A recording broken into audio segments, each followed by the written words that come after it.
My name is Sam Vaknin. I am the author of Malignant Self-Love, Narcissism Revisited. In the narcissist's surrealistic world, even language is pathologized. It mutates into a weapon of self-defense, a verbal fortification, a medium without a message, replacing words with duplicitous and ambiguous vocables. The narcissist, and often by contagion his unfortunate victims, he doesn't talk, he does not communicate, he fends off, he hides, and evades, and avoids, and disguises. In the planet of capricious and arbitrary unpredictability that the narcissist inhabits, there are only shifting semantic and semiotic dunes. The narcissist perfects the ability to say nothing in lengthy Fidel Castro-like speeches. The narcissist's speech is impregnated and dense with first-person pronouns. I, me, my, mine. I call it pronoun density. The ensuing convoluted sentences are arabesques of meaninglessness, acrobatics of evasion, lack of commitment elevated to an ideology. The narcissist prefers to wait and see what waiting brings. It is the postponement of the inevitable that leads to the inevitability of postponement as a strategy of survival. It is often impossible to really understand the narcissist. The evasive syntax fast deteriorates into ever more labyrinthine structures. The grammar is tortured to produce the verbal Doppler shifts, essential to disguise the source of the information, its distance from reality, the speed of its degeneration into rigid official versions. Narcissist is completely incomprehensible most of the time. Buried under the lush flora and fauna of idioms without an end, the language erupts like some exotic skin rash, an autoimmune reaction to its infection and contamination by the narcissist. Like vile weeds, the narcissist's language spreads throughout, strangling with absent-minded persistence the ability to understand, to feel, to agree, to emote, to disagree, to debate, to present arguments, to compare notes, to learn, to teach. The narcissist makes all these completely impossible because of his abuse of language. Narcissists, therefore, never talk to others. Rather, they talk at others, or they lecture them.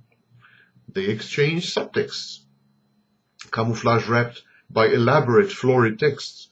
They read between the lines, spawning a multitude of private languages, prejudices, superstitions, conspiracy theories, rumors, phobias, and hysterias. This is the world of the narcissist. Paranoid, solipsistic, where communication is permitted only with oneself, and the aim of language is to throw others off the scent, or to obtain narcissistic supply, of course. This maltreatment of language has profound implications. Communication through unequivocal, unambiguous, information-rich symbol systems is such an integral and crucial part of our world that its absence is not postulated even in the remotest galaxies which grace the skies of science fiction. In this sense, narcissists are nothing short of aliens, extraterrestrials. It is not that they employ a different language, a code to be deciphered by a new Freud or a supercomputer. It is also not the outcome of upbringing or socio-cultural background. It is the fact that language is put by narcissists to a different use, not to communicate, but to obscure, not to share, but to abstain, not to learn, but to defend and resist, not to reach out, but to persevere over less tenable monopolies, to disagree without incurring wrath, to criticize without commitment, to agree without appearing to do so.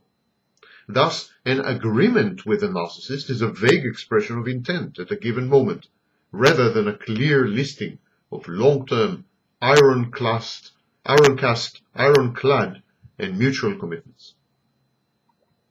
The rules that govern the narcissist universe are loopholed incomprehensibles, open to interpretations so wide and so self-contradictory that it renders them meaningless.